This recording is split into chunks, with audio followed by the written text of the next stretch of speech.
Today I would like to share with you a most peculiar strongman, someone who shows us that strength comes in all shapes and sizes. The mighty Atom lived a crazy life and performed some of the most unique stunts you've ever seen. From biting nails in half to pulling cars by his hair. We've got lots of fun stuff coming up in this video. But before we get into the feats of strength, I would first like to share with you the early life of the mighty Atom. His story has completely captivated me over the past week, and I have no doubt you guys will also find this man's life to be inspirational and fascinating. So, dear friends, without any further ado, here is the crazy life of the mighty Atom. Our story starts in 1893 in northern Poland, where a baby named Joseph Greenstein is born 3 months premature in extreme poverty. His father died from tuberculosis when Joseph was just 5 years old. And with that, the family's primary source of food became homegrown potatoes and stale bread. The poor child was tiny, pale, and sickly. The family didn't have enough money for shoes, so Joseph was forced to walk to school with his feet wrapped in rags, even during freezing winter. At around age 14, Joseph would also get tuberculosis, and the doctors were convinced he would die as well. They told the boy that he would almost certainly not make it past the age of 18. This understandably terrified Joseph, who was desperate to regain his health. One day on his way to school, Joseph stopped by a stand that was selling pictures of strongmen. Fascinated by these heroic characters, he thought, how come these men are so big, strong, and healthy? Maybe there's something I can do to become like them. Joseph was determined to meet one of these strongmen and change his fate. Luckily for our protagonist, that very same year the circus came to town, and young Joseph's life would change forever. He had no money to pay for a ticket, so he tried to sneak into the circus, but was caught immediately. A boy working at the circus beat the crap out of poor Joseph and nearly killed him. He was found all covered in blood by a strongman and wrestler, a guy named Volanko. As Volanko cleaned him up, Joseph explained to him why he was there. He told him about his father dying and about his own health issues and how desperate he was to live. Volanko, hearing his story, burst into tears and took pity on him. Together, they located the boy responsible for the attack, and Volanko fired him on the spot and offered to take Joseph under his wing. The circus was leaving the town next day, so Volanko told Joseph that if he wanted to go with them, he must first go home and ask permission from his mother. Joseph knew there was no chance his mother would let him go. So that night he slept under a cart in the town market, and the next day he went back to the circus and told Volanko that he had his mother's blessing. So, without even saying goodbye to his family, teenage Joseph took the ultimate gamble and left the only town he had ever known. With Volanko's circus, Joseph would travel the world. After many months on the road through Eastern Europe and Central Asia, they eventually ended up in India. Here, Joseph learned about breathing techniques and nutrition, which, together with Volanko's training, allowed the 15-year-old boy to regain his health and eventually even start to build some strength. A great story from their time in India was when Volanko took Joseph to see a wrestling match in Bombay. As the two wrestlers faced off in the pit, the crowd began chanting, "Gama! Gama! Gama!" Then the match started, and within seconds, the smaller man had slammed his opponent to the ground. The victor, as it turns out, was a friend of Volanko's. Of course, we're talking about the great Gama, who we have covered in depth on this channel already. As Volanko and Gama chatted after the match, Joseph nervously asked Gama how he was able to throw such a large opponent. To which Gama replied, "It's quite simple, really. In Punjab, where I lived, there was a large tree behind my house. Each morning, I would rise up, tie my belt around it, and try to throw it down." "A tree?" asked Joseph in amazement. "For 20 years, replied Gama. So Joseph asked if he ever managed to do it, to which Gama smiled and said, "No, little one, but after a tree, a man is easy." Volanko built Joseph's strength by having him lift 2 buckets above his head. Every morning, Volanko tossed a handful of sand into each bucket to slowly make them heavier over time. Volanko also taught Joseph Greco-Roman wrestling and a bunch of other strongman stunts, like breaking ropes with chest expansion. Before long, the boy was unrecognizable, from weak and sickly to now lively, strong, and athletic. By April of 1909, the circus was finishing its tour and made it full circle all the way back to Poland. After a year and a half away from home, Joseph found himself on the same road where he first met Volanko. Joseph would beg to stay with the circus, but Volanko had done everything he could, and it was now time for Joseph to go home. The two would never meet again, but the lessons Joseph learned would stay with him for the rest of his life. Joseph made his way to his house, wondering if his family were still alive. As soon as his mother saw him, she fainted. The poor woman spent the last year and a half mourning her son, who she assumed to be dead after his mysterious disappearance. After catching up with his mother and brothers and sisters, Joseph's next order of business was to find someone who he often thought of during his travels. His childhood sweetheart, a girl named Leah. It turns out that Leah was also desperately hoping to see Joseph again, because just half an hour after reuniting, the two decided to get married, even though he was just 16 and she was only 14 years old. Joseph landed a job in a tannery, the same place his father used to work, and began settling into life in his hometown.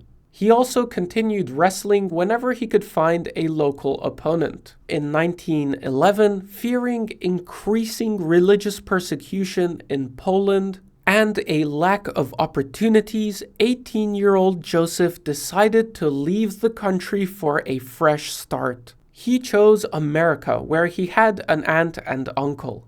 After some time on a train and a couple weeks at sea, he found himself in Galveston, Texas. He wanted to quickly settle in and get a job so he could send for his young wife Leah, who was still back home in Poland, as they could only get enough money together for one of them to travel. And little did they know that she actually got pregnant just before he left. Finding out in a letter that he was soon to be a father made Joseph even more determined. He quickly learned English, and after working several odd jobs, he finally found decent work as a longshoreman on the docks of Galveston. It paid $3 per day, but was inconsistent, and he often only got hired once or twice per week. So it would still be a long time before he could afford Leah's travels. To speed things up, Joseph also started wrestling competitively to earn some more money. He saved every dollar he possibly could and sent it home to Poland. Then one day he was offered a more reliable job on a cargo ship. It only paid $1 per day, but it was every day, as well as free food and lodging.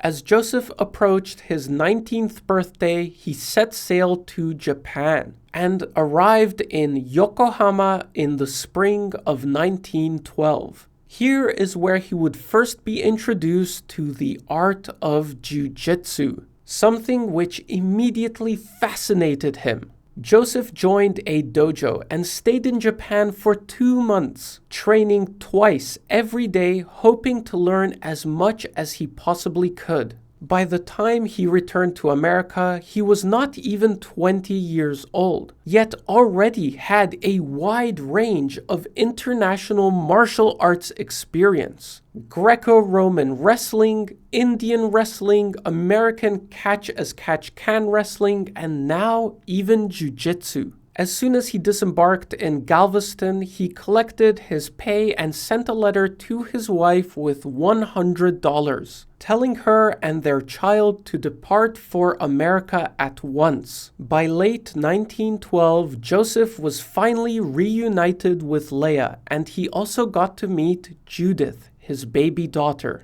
The family moved to Houston, where Joseph found work at a junkyard. He wasn't satisfied, but knew there were better things in store for him, and he continued wrestling locally when possible after work. In 1914, a disturbed young man shot Joseph with a .38 caliber revolver in a random act of violence. The bullet struck him in the head right between his eyes. But miraculously, he wasn't killed on the spot. Somehow, he managed the ridiculous move of plugging the bullet hole with his thumb and running across the street to a pharmacy. Here, the pharmacist stretched him out on the counter and asked if he was alive, to which Joseph replied, "Sure, I'm alive, schmuck. I'm talking to you, ain't I?" An ambulance arrived and took him to the hospital, where doctors removed the bullet from his head. They were dumbfounded. How could he possibly survive getting shot in the face like that? Against the advice of the doctor, Joseph immediately stood up on his feet, buttoned up his shirt, and walked home. Once again showing us that even against all odds, Joseph was a true survivor. This brush with death changed something in Joseph. He started researching other near-death experiences and became captivated with some of the accounts of superhuman feats of strength. You know, like when a mother lifts a car to save her child. He was convinced that people must possess unthinkable strength, which is somehow held back by our minds. That is, until we're faced with a life or death situation. So Joseph began to theorize, if this strength is within us, can we not learn to harness it on command? This led him to experiment with an iron spike. And after letting go of all expectations of pain, difficulty, or fear, he found himself bending the spike with his bare hands. In that moment, Joseph learned that there were no limits and nothing was impossible. But Joseph didn't just want to be strong, he wanted to be unique. He remembered his childhood hero, Volanko, telling him once that someday he would be as strong as Samson. Joseph considered these words to be prophetic.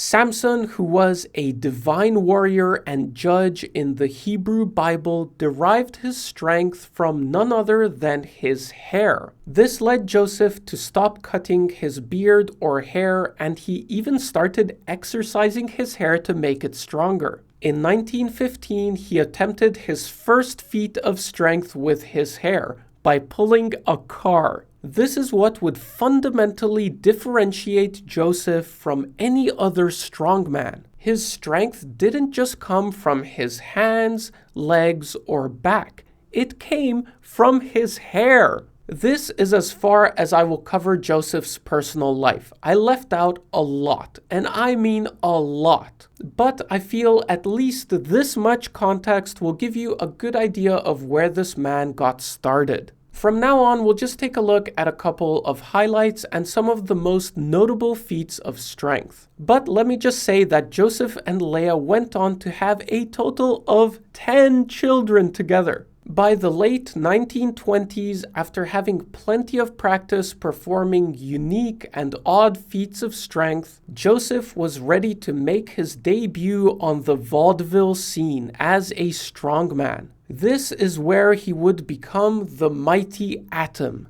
a stage name he chose as a reference to his incredible strength packed in his short stature. Joseph was only 5 foot 4 inches tall, but the mighty Atom was unlike any other strongman because he didn't lift weights. There were plenty of others doing that. So let's cover some of the many feats of strength performed by the mighty Atom. First, some of the larger scale projects. Of course, he towed many cars with his hair, and here he is pulling a fully loaded truck. But the most impressive thing he ever pulled with his hair was a United Airlines passenger airplane. Yup, that's right, here's a photo. We can see the airplane tied to just his hair and 5 other strong lads helping to pull him backwards. Another time, he prevented a small plane from taking off just with his hair. Here's a photo of that one. The mighty Atom also had himself tied to a chair on a runway, with chains going through his mouth, across his chest, and around his hands and legs. A car was placed 200 feet away and was going to speed towards him.